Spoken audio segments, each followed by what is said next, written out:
Welcome back, sewists. We're going to start sewing for fall. We're in October. Let me show you the project for today. It is Simplicity 1804. I'm going to do view C. I'll put a little close-up of it for you up here so you can see what it looks like. It's the shorter version of the dress, but it has the longer sleeve. I think it's a perfect transitional dress, something I'll be able to wear here. I live in Oklahoma, and I can wear a dress like this most of the year actually, but I know I'll get a lot of wear out of it. And I need a few things with a little bit longer sleeve as we're going into fall. Okay, let me show you the fabric and the pattern alterations and get cutting. So this is the fabric that I'm using. This is, again, I went shopping in my stash. This is a cotton spandex. It is very lightweight. It feels amazing. It feels like butter. Blue color that I love to wear. This is very close to my actual eye color. So this is what we're going to make it out of. Check your stretch to make sure that it's stretchy enough. This one is more than stretchy enough, so it'll hang very lovely. Let's talk alterations. If you look at how the front neckline is, it's pretty low, and I'm pretty busty. Now I'm doing view C. So I dry fit. I took this pattern piece and I just laid it over my body to see where this line hit, because you can see it's directly under the bust, and I'm full busted. Well, it went right across my bust line, like it didn't go under at all. So I've added 3 inches, so it will go under the bust. However, because I'm full in the bust but not in the back or the side seam actually was fine. So this is a full bust adjustment. If you're going from, this is probably a B bust line, so if you're going from a B to something like a D, double D, this is how it looks. I measured down 3 inches is what I needed to get below my bust line, and then I pretty dramatically come back up here. Now I may come and do a little alteration in here or fitting. This may need to be smoothed out a little bit, but this is what I needed. And I also just rose this up a little bit right here at the center front because I don't need a lot of cleavage. I'm doing an 18, which is what I need for my size. However, I did up here at the shoulder for this neckline, again, this is for full bust, I cut this up here at a 22. Everything else is 18 in the bodice, including the back, because I am an 18 in the back. I'm small in the back. So that's all I had to do for this. Remember, this has a facing, so everything I altered here in this center front where the facing goes, I had to also alter onto the facing. So this is the new shape of the neckline. I've added that, and then I went ahead and lengthened it the full amount that I added down here. Feeling this gets caught in that waistline seam to keep it down, so I went ahead and lengthened it to make sure we had what we needed for the facing. So that's my front facing. Back facing, no change because there was no change on the back. And then the waistline, 18 is great because it has the little front, has this little front fold. Don't need to worry about that. For the skirt, all I did on the skirt is it's an 18 at the top, which is what I need. And then as I go down, I am coming out to the fullest size just to make sure I have plenty of room across the hip because, again, I'm full in the hip. I'm smaller in the waist, so that's it. That's an easy alteration to do in the skirt. Final alteration for the back skirt panel. I like the length, so I'm using the length that it has. I've checked it on me in the front. However, I always need extra length in the back because I am full across the hip and rear in the back. So the side seam stays the same because I don't really need it at the side seam. And then I gradually come out just about 2 inches at the very center back. So it'll be fullest in the very back where I am and slowly comes back up to the same measurement as the front. And that gives me, what that does is if you're full in the back, that makes your hem stay straight. Sometimes if you're full in the front or the back, it can make your hem pull up or appear to pull up because there's more body to go over, so the hem can appear uneven, and this will give me a nice even hem and not draw attention to my full hip. A quick note about laying out. So I folded back. It's not folded in half. I folded back just enough to get my skirt pieces on, and I'm going to set them on the center fold and get both skirt pieces. And then I have this wide piece here that I can get my 2 front pieces. The front is not cut on the fold, it has a seam. So I'm going to fold it this way and get 2 fronts.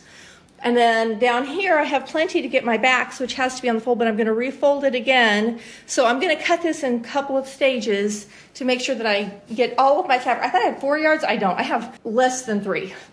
But I can still get the whole pattern out of it. This does have this big drape in the front, which I have room to get. I have room to cut it out. You only need one. I don't know if I love it or not. So you can totally make this without it. It's an option. So I'm going to cut it and look and decide if I want that or if I'd rather just have like a belt. So I'm going to cut out these 2 skirts and then start refolding. So I have cut out my skirts and my center back that was on the fold. I've refolded. This is the selvage edge, so I folded back this way. You can't do this if you have directional or an app fabric, which I do not, so I'm not worried about it for me. But if you have a flower that could get flipped upside down or a horse or something, this would not work as far as the directional flipping. You would have to have more fabric. So here's my front. It's got a seam. I've laid it this direction because you can see how my fabric is shaped, so it just works better. I can easily get this little waistband. You just need one for the waist knot that's made in the front, and then all that's left after that is this little front facing, and I can get that out of here. And all right, I'm down to the drape and the facing. I can get both facings in this little piece down there. I just need 1 layer for the drape, and then we're ready to go sew. Now this is, it says cut to of interfacing. If you interface this, it needs to be a knit interfacing, or it will just sort of shred and rip and cause problems. So make sure you're sewing this in a knit and you need a knit interfacing. And here's my very last piece to cut out. It does not have to be on the fold, so I will be cutting down here and with all my alterations that I've made, and that is all that's left of my fabric. So talk about squeaking it out. I did. So hopefully everything fits and I don't have any mistakes because no extra fabric. Okay, so we're all cut out, and the very first thing I do whenever I sew, and if you've sewn with me before, you've already heard this, I head over to my ironing board and I fuse anything that needs fused with interfacing, and I transfer any markings. This has areas where we're going to be gathering between marking, like little circles that it'll say gather between these markings. So I'm going to transfer all of those markings to the wrong side of the fabric. The other thing I would like to say is this is a cotton knit. They do have the potential to shrink. I almost never pre-shrink my knits of any kind. And the number one reason is when you shrink a knit that's not made into a garment, when it's just a solid piece of fabric, it rolls up into a lovely teeny tiny taut sausage and ties itself in knots in the washing machine and dryer. I've had this happen lots of times and I find it frustrating. If you're concerned that you're going to have shrinkage in your fabric, pre-shrink it, pull it out, press it, do all the things you need to do. I have only had one fabric that is a cotton knit shrink enough that it caused me problems. And if you sewn with me, you know it's the cute little lemon fabric that I used. I made a bondi tee out of it, and it shrank enough that it kind of got short and wide, and I ended up converting it into a dress, which I have since decided to make some changes on. So when I have my little video, I'm going to have a redo video where I update quite a few projects that I've sewn in the past to either fit them again or make some modifications so that they're more practical for my daily living. That's going to be a video coming soon, so you can watch for that. But the lemon shirt, which is now a lemon dress, is going to make yet another appearance. I'm going to keep working on it. So let's head over to the ironing board and fuse everything that needs fused, transfer any markings that need transferred, and then I'll meet you right back here and we'll start sewing as we're getting ready to start doing our gathering stitches. So step one is the gathering stitches in the front under bust. I have lengthened mine, so I'm just going to transfer those markings down to where I lengthened the bodice at that center front part. Now I'm going to be mostly serging this dress together or overlocking it. The sewing machines have what is known as a triple straight stitch, and it goes forward, backward, forward, backward, forward, backward, forward, backward. And it actually, the stitches lay next to each other, and it's a stitch that will give. The problem with it is also you're laying down so much thread for your fabric, you always get ripples. It's a stitch that works, but it's going to cause problems. You can expect your seam, whatever seam it is, to ripple and stretch out a little bit. And I never use it. I've used it for other things like top stitching because I think it looks nice, but I almost never use it for actually sewing knits together. It's not my favorite. I don't think I'm going to do the drape. I think I'm going to skip it altogether. I'll talk to you about if you want to put the drape in. It's a very cute design detail. I don't know that I love it for me, but let's start with gathers. So let's go to our shirt front. We're going to transfer our little markings.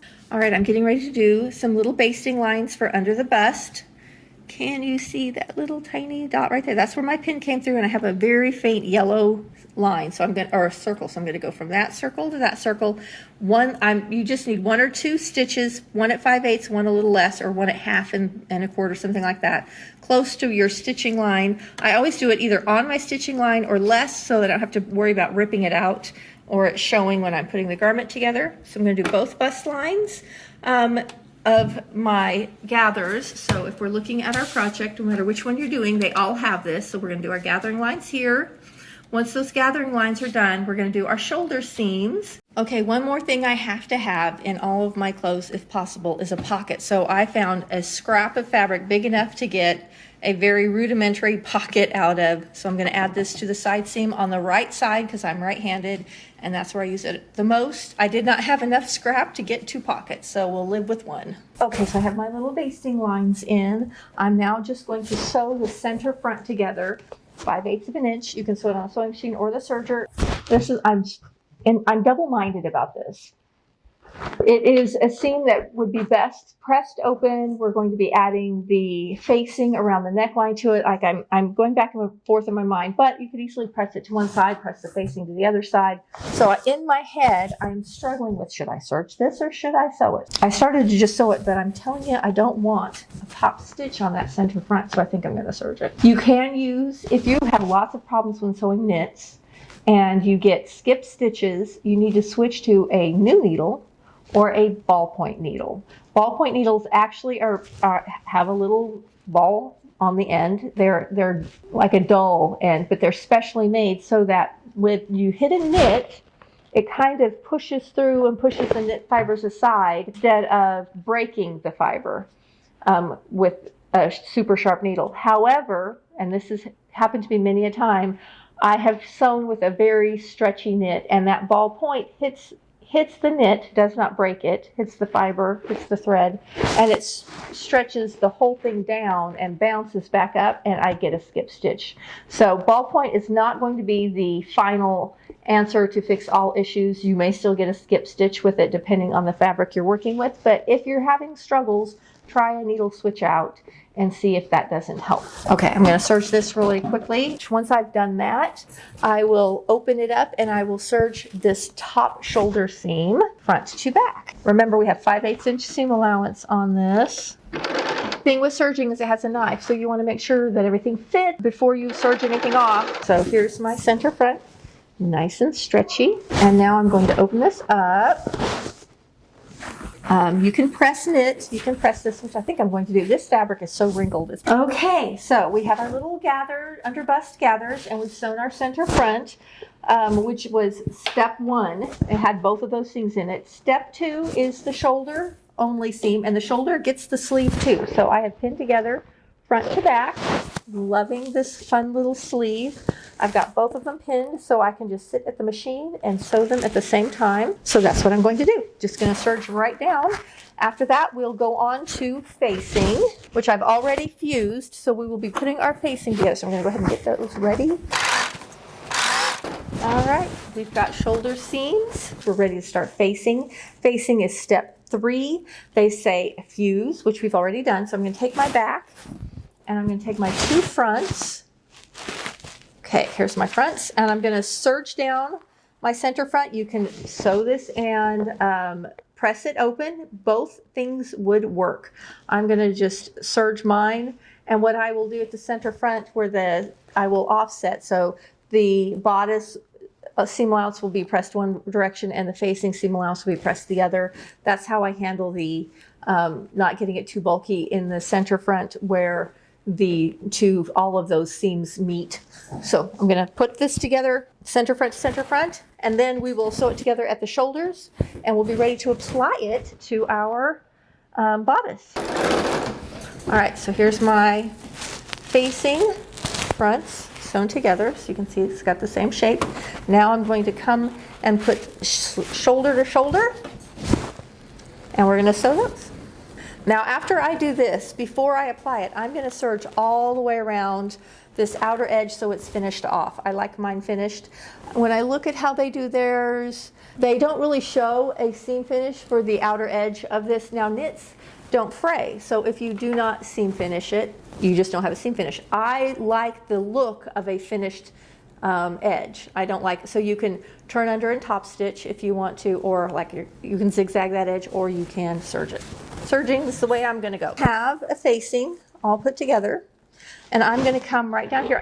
I'm not going to worry about this very bottom edge because it's going to get caught in the seam when we do our little upper waist, our empire waist. So I'm going to start right here, and I'm just going to serge all the way around, making sure the seams, my seam allowance get pressed to the back. I could press these seam allowance to the front, however, and have the shirt ones to the back just to make less bulky at the shoulder seams where those seams sit on top of each other. This is what I'm going to do. I'm going to offset my seam allowance. So now I have a completed facing with the seam finishes, with the edges finished. Okay, and we're going to match center front and shoulder seams, and we're going to make sure that our seam allowances are going opposite directions. So here is the bodice, the seam allowance is pressed to the back. In the facing, the seam allowance is moved to the front. And I'm going to put a pin in it. Now I am going to serge around this neckline. You could straight stitch it in if you want to. It's nice and wide. This isn't one where you're going to have to worry about popping stitches because it's so fitted, but you could have pop stitches just because it's knit. Okay, we're going to pin around our neckline, and we're going to sew it in 5/8 of an inch. I'm going to hold this up. I have not pinned very much, but just so you can see how it's going. This is right sides together, and that's how the facing is going to look. And we're just going to sew around that circle. So we're going to serge it, and then I will show you how to understitch. I personally will be starting in the center back of this and serge. It's a circle more or less. There is a point down here, so you want to be careful and get that nice and neat. The interfacing side will be much more stable than the actual bodice front, and you could have some stretching. So you want to have the interfacing on top next to the presser foot, and you want the garment on the bottom next to the feed dogs. That will take care of any discrepancy between the super stability of the interfaced part and the stretchiness of the part with no interfacing. So when I say offset seam allowances, this is what I mean. So here's the facing, it's going this direction, and here's the bodice going that direction. So they line up right on the seam, but you can see how they're going in two different directions, and that makes it nice and flat. Now we're ready to serge.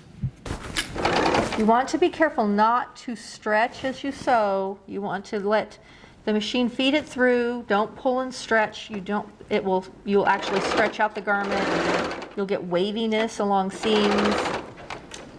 Change the fit, change the way it hangs. Lots of unhappy things. So now we have a facing that's going to flip to the inside, and it finishes off the neckline. So let's head over to the sewing machine for some close-ups, and I'm going to put in my tag, and then I'm going to show you how to understitch. And that's part of the thing with understitching, is it's what keeps the facing down. The other thing I'm going to do after understitching is I'm actually going to tack down my facing to the shoulder seam, and that's another way to keep it in place. It will also get tacked in the front in the waistline. I have the seam allowance pressed into the facing side. I'm using my 1/4 inch foot, and can you see this little line on it? That helps me. I'm going to use that line to line up the edge of my fabric, my little seam line here, and then when I'm top stitching, sink my needle, I'm top stitching at about 1/8 of an inch. Now I'm not super worried about, oh, you know what I need to do? I need to put down my even feed foot. Life is so much easier with an even feed foot. Look at how much better it feeds now. Now you can use a walking foot if you don't have an even feed foot on your sewing machine. And if you don't have either, you might have a roller foot. There's lots of different things you can use. The other thing you can do is lessen your presser foot pressure if you're having problems with it really stretching or not pushing through like you'd like it to. All right, so that's it. That's how we're sewing. And then it looks like this, and it's going to be on the facing side, but it helps hold that facing down so that it doesn't pop back over and peek through. All right, so this is how the facing looks now with the understitching. I'm coming to the shoulder seams and I'm going to make sure it's nice and flat, and I'm going to pinch right where the two seams meet up, and I'm going to open it up, and I'm just going to do a little tack right here at each shoulder seam. That's going to hold it down at the shoulder seam, and then we're going to come along to the front here, and we're going to kind of do a little tack right at the center front too, just temporarily holding it until we're ready to finish everything off. We're going to do our front elastic, which is pattern piece 8, and we have markings to transfer. So I'm going to mark my center front, and then right here, see this little circle? And then whatever size you cut out, I cut out an 18, so I'm going to mark it. We're going to do that on both sides. And then we're ready to take this over to our garment. So in the directions, they have us cut our elastic pieces that we need. And then there are, on the elastic guide number 8, it actually shows how far in you pull your little gathering stitches at the bust line to get everything to fit. Now, if you did the full bust alteration like I did, you're going to need a little longer gathering line, and you're going to have a little more to pull in because there's more fabric there because of the fuller bust. Then they tell you to sew through that tissue paper that you traced off, which I don't know if I mentioned. They want you to trace off number 8 onto a scrap of tissue paper that you happen to have laying around the house, which you may or may not have. But they assume, it's assumed in the pattern that you magically do. You could also use a scrap from the pattern itself when you're tracing everything off. I just do not like this whole method. I don't mind you stitching through tissue paper. I don't mind. I'm just saying the assuming of the pattern that you have extra, or that they need to let you know on the front end when you're cutting everything out that you need an extra one of these pattern pieces. So I just don't like this method. You use that pattern piece either way to pull in your gathers for your bodice. So I'm going to show you mine. I've got my bodice front to my skirt front. I matched them up at the center front. I matched them up at the side seam. I pinned between the places that gather, so the flat spots. And honestly, there's not a lot of gather, even with the full bust alteration. So I have pinned it all together, and now I'm ready to serge this together. The back waist of the skirt has gathers. The back waist of the skirt is fuller than the back waistline of the bodice, so you want to also do gathers there, which if I had paid attention, which happens a lot, I don't read ahead as a rule, I just jump in. I would have already put that gathering line in when I was gathering everything else. So we're going to come back to that in just a minute. I'm going to go ahead and serge this as it is with my little tiny bit of gathers that's there. I'm not super concerned because I'm going to come back and put that piece of elastic in, which is going to pull everything together nice and tight and make it hang and lay well. If you have a garment with a waistline seam and you need it to tuck in a little bit, you can always come back and add elastic to it in that seam allowance area. You can't be seen from the outside, but but it pulls everything in nice from the inside. I do it all the time on things that are slightly boxy because I need some waistline definition for the garment to be more flattering on my figure type. So we're just going to serge together our skirt to our bodice. I am not stitching through any tissue paper. I did use my pattern piece number 8 to make my little gathers. The elastic's going to get added. So if you look at the waistline seam, here is the piece of elastic, and it's going to be pulling in about 8 or 9 inches total in the end. So it's going to suck all that in nicely when we're done. So serge this, then we're going to come back and sew on our little piece of elastic. I always prefer to zigzag. You get less pop stitches. It keeps the integrity of the elastic a little bit better. So while I'm saying that, I'm going to take off my straight stitch foot and put on a zigzag foot, an open toe foot that I can see everything really nicely. And we're going to serge really quick. And then after that, we've got to figure out pocket too. Pocket's coming up. I do love me a pocket. The only thing that worries me in a fabric like this is it's so soft and drapey that everything shows from behind. I don't really want a pocket to show from behind, so I hope it doesn't. Okay, here we go. A serging we go. Do not stretch as you sew. I'd like to say one more thing about adding the elastic to this seam here in just a minute. So here it is, that big white seam. One thing the elastic also does, besides pull it in, is it gives stability to the skirt, because you've got a heavy skirt hanging from that little tiny bodice. So now that I have that in, I've got my markings. And I'm going to find my center front. Here's my center front. I'm going to be zigzagging this in the seam allowance. So I've marked it on my elastic. I'm not going to be doing the whole tissue paper trick. Now we'll be able to see the gathers so much better. Now I'm just stitching this right in the seam allowance now, and as a reminder, I've serged, so I don't have a ton of seam allowance now. If you look, here's my first little marking. So here's my center front. We're going to stretch the elastic, not the garment, to that first circle where our gathers were. And then we've got to find our last circle so it gathers up under the bust. Okay, I'm putting some pins in. I'm going to set my machine to a zigzag. So there will be some gather all along this seam with the elastic, a little bit extra in the under bust, right under the bust line. I'm going to hold this up so you can see it. So can you kind of see now how that elastic's going to gather in all of that? I often make my elastic tighter than they do because I have such a marked difference from waist to bust and hip. And then I'm just going to go over here and zigzag right in that little seam allowance area. And we're going to stitch it on. Make sure you back stitch when you start this. I'm doing this with an open toe because I can see well, but the open toe, until you stitch a little ways in, you get no stability. So I'm going to get quite a few little stitches right here in the corner. Okay, friends, so here's my seam allowance, and I am just zigzagging in that seam allowance. And once I get it started, I'm going to sink my needle, and now I can stretch as I sew and zigzag, but I can't do it one-handed because if I pull this and start sewing, I'll just pull it right out from underneath the foot. So you want a hand back here holding it down, just to keep, not pulling, just keeping it stable, and the other hand pulling gently and zigzagging. So let me get a few stitches in and I show you.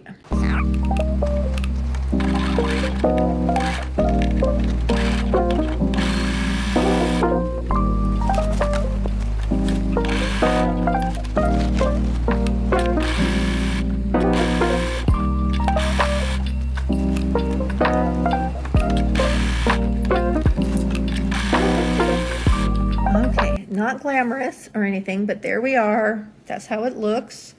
You can see how it's pulling in and how it pulls in more in certain areas. And from the outside, you can't see it at all. So this is how it looks from the outside. From the wrong side, this is how it looks. Bloop, bloop, bloop. Okay, we're going to now take our skirt. We're going to do some our back skirt. I'm going to gather, put a little gathering line in there, back to straight stitch,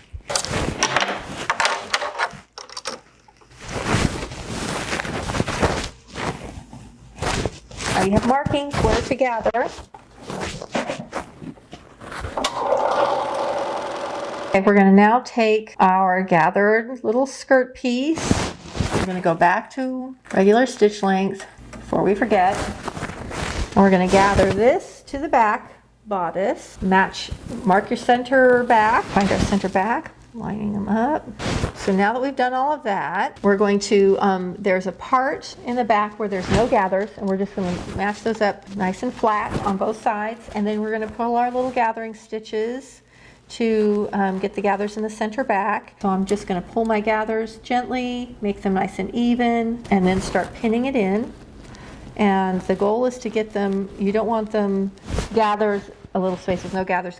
You want to make sure you get them pretty even all the way around. We're going to pin that in, and then I'm just going to serge across. I'm going to get my little piece of elastic and zigzag it in like we did the front, so that we will end up with a front and a back attached at the empire waistline.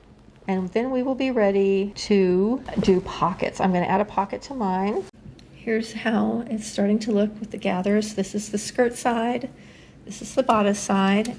And there's no gathers over here. And then I'm just evening them out, making them nice and even. This is only half the skirt. I'm going to come back and do that on this side. And then I'm going to serge it together. And while I'm here, here is the waistline of the one I've already done on the front. All right, I have both skirts on with the elastic. The next thing, and they actually do this before they put the back skirt on. Either way, as long as you haven't done your side seam. If you want to do the little knot in the front, you're going to hem the long edges, top and bottom. Then you do a double twist. You want to have basting lines on the edges you didn't hem. You'll gather up those basting lines, and then you lay this across the front of the garment, baste it down on the side seam, so then it's ready when you're ready to put your side seams together front and back at the skirt. Now I'm ready. After all of this, it's time to hem sleeves and put in pockets. So they have, after doing all that, you put on your back skirt, which I've done. So we've done all of this up to this point. Now they're doing sleeve hem.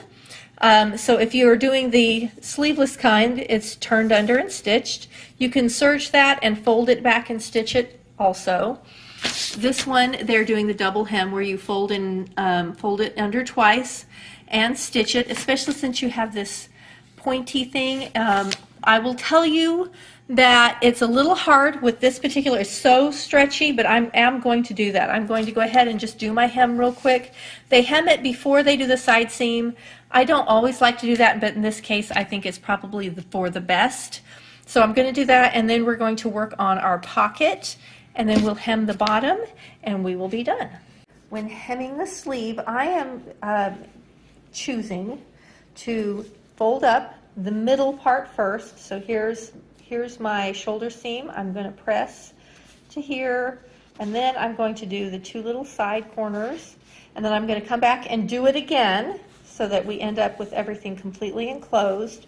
But by doing it in sections like this, and you can come and stitch this first one down if it makes it easier, and then press and stitch again. The second stitching will only show on the inside. You could even baste it and pull it out later if you want to, but that's how I'm going to do it. And that by doing it in two sections like this. So here we are, and press that, and then I'll come back and we'll fold this one up, and then we'll fold this one up. It'll all be self-enclosed, but it makes it a little easier and a little less bulky to do that point. The other thing you can do is come in and fold up the point first and then fold towards it. You just want to press everything in so that you know how much to fold up that point. You can even trim out a little bit of that if you're finding it's getting super bulky. But this should be a pretty lightweight, soft draping knit for this project. Okay, so this is how it looks. I'm just pressed and put a few pins in it, and we're going to just come along and top stitch along close to this folded edge so that it's nice and flat. I usually like to top stitch from the right side, and I think I will this time too. I have put down my even feed foot to make life easier, and we're ready to sew.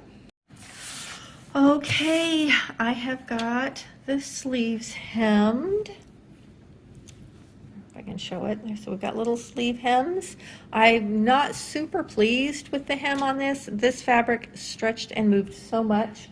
If you're really struggling, you can put down tissue paper or something, kind of sandwich it even in there, get it pressed in good, pinned well, put some tissue paper, and you may have less stretch. It may just be a little easier to sew. That's a nice way to handle something like this where you might have issues. I had a few issues. I had to go back and fix a few spots, but we're ready for side seams. Now I am going to put a pocket on the right side. The left side has no pocket, so I have just pinned together my entire side seam, match up right here at the waist, match up at the sleeve. We're going to come back when we're done, and I'm going to actually tack down this little sleeve and make sure that's nice and secure, and then we're going to just go all the way down to the hem. So that, for me, that's the left side because I want a right-handed pocket.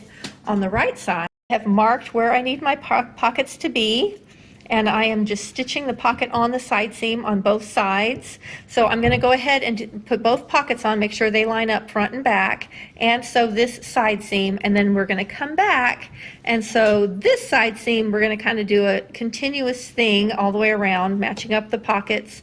I will come back afterwards with my sewing machine. I'm going to straight stitch right in here to even it out so I have a nice flat side seam and it keeps the pocket tucked in. You can also do some understitching on the pocket just like we did the neckline if it helps keep the pocket from poking through and hidden. just so you can see where we're at. We have a dress. This side, the side seam is in. This side, I am adding the pocket to. I've got one pocket serged on. I'm getting ready to serge on my other pocket and serge this side seam. I'm literally going to just go around the side seam, around the pocket, down to the hem. Then we have to hem. Hem choices are doing like the sleeve where I roll it twice and stitch it, which is what they show. Serge it, turn it up once and stitch it, which I might do. You can do a cover stitch hem, you could do twin needle hem, lots of ways to hem it. It's good to have continuity, to have it kind of look similar. I'm thinking I'm going to just turn it up once and stitch it though. I've not loved the way this looks with the double hemming. It's just stretching and I don't know, I'm not loving it. So let me get the pocket in and then we'll just figure out our hem. I'm kind of excited to try this on.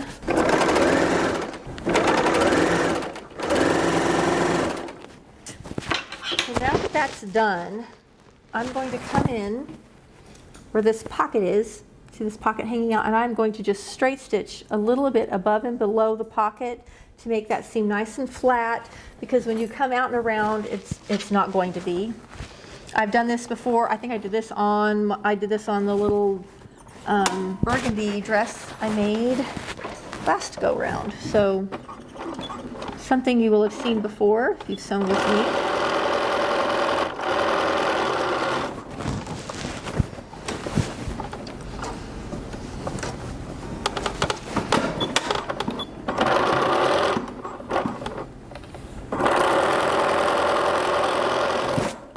I hope the pocket doesn't shadow through.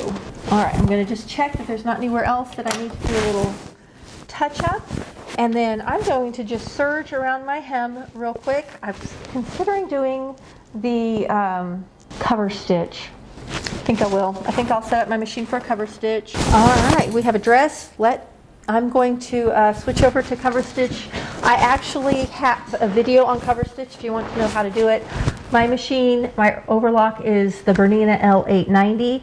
It's going to be different for every machine, so I'm not going to pretend that if you watch that video it'll work for whatever machine you have. But I'm going to switch things out real quick. I have to do quite a bit of switching. I have to switch the foot. I have to switch the plate. I have to change my threading. So I'm going to do that and put the hem in, and then it's ready to try on. The dress is done. All right. I love the way this dress fits, but I have one major issue, and it's cleavage.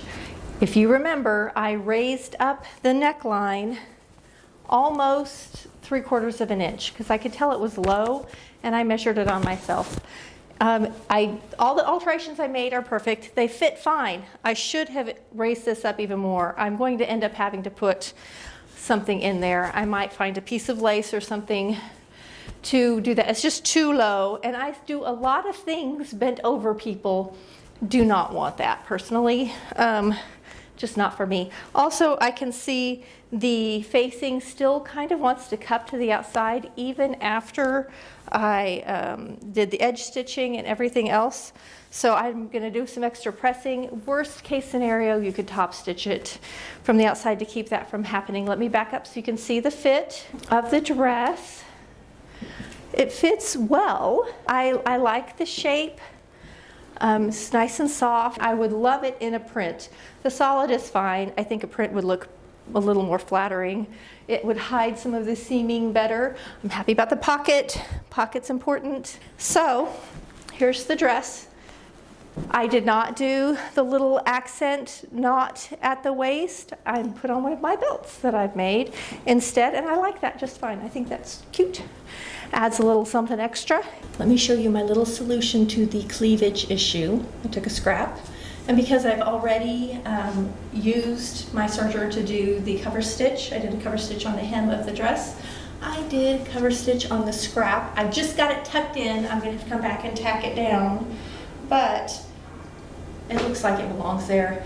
It does change the look of the design. It has a V-neck before, and now it no longer, I mean, the V-neck is there, but it's hidden with a little, it's almost like a dicky. But I think that's what I'm going to do. tack it in, and then I will feel comfortable and less concerned about wardrobe malfunction. So there it is, with a little modesty piece stuck in there, which makes me feel more comfortable. See you next week for another fun video.